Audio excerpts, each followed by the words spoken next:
If you are under the impression that cancer, Alzheimer's and dementia, PCOS, or erectile dysfunction is something that you are doomed to have if your parents have it, I am here to tell you you are in safe hands. Because Alzheimer's and dementia, cancer, and PCOS are just different types of diabetes. Let's start off with type 1. Type 1 diabetes is your pancreas not being able to produce insulin. That's not the subject for today. Next stop, type 2.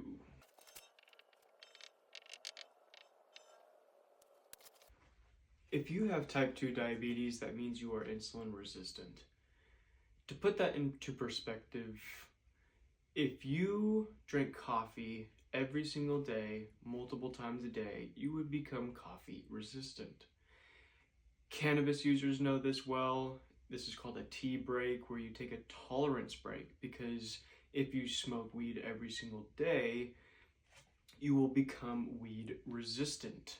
If you consume nicotine every single day, you will become nicotine resistant. The body is very, very good at adapting, but it can only take so much. If you are constantly consuming carbohydrates for breakfast, lunch, and dinner multiple times a day, you will become insulin resistant. And if you are insulin resistant, that means insulin is not getting the glucose out of your blood. And if it's not getting the glucose out of your blood, that's a problem. Next up on the list, type 3 diabetes. Alzheimer's and dementia is a very, very clear example of what's called glycation.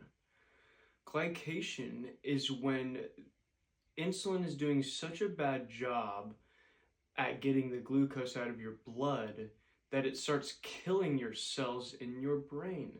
This is insulin resistance in the brain, Alzheimer's and dementia. Next on the list, type 4 diabetes. Type 4 diabetes is PCOS, or erectile dysfunction, and this is just too much sugar in our reproductive organs. This is how we become infertile, is too much sugar. Type 5 diabetes is next. Type 5 diabetes is cancer, and we have known about cancer since the 30s by Dr. Otto Warburg and his famous quote, and I quote, "Cancer cells can only live in the absence of oxygen and thrive on the fermentation of sugar.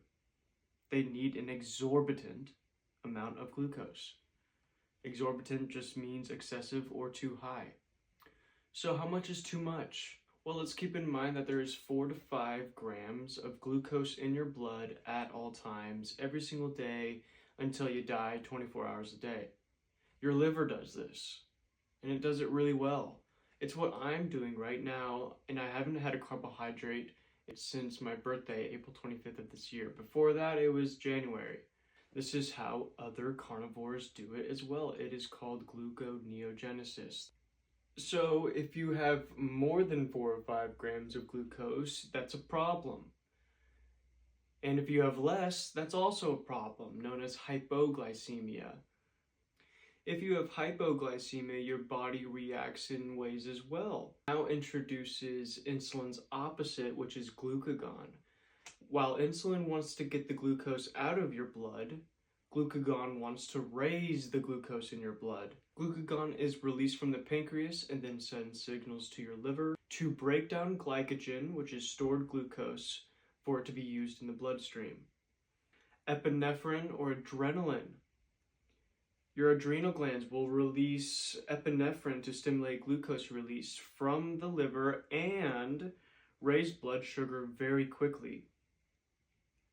This is where cortisol comes in. I just showed you how stress or anxiety can directly cause all of these metabolic issues. Because if you have high cortisol levels, that means you have high adrenaline or epinephrine. If you are constantly stressed and you are constantly in a state of distress, whether if it's mental or actual physical stress, it will raise the glucose in your blood. Adrenaline and epinephrine will absolutely do that. So again, back to the topic, how much is too much? Cue the video.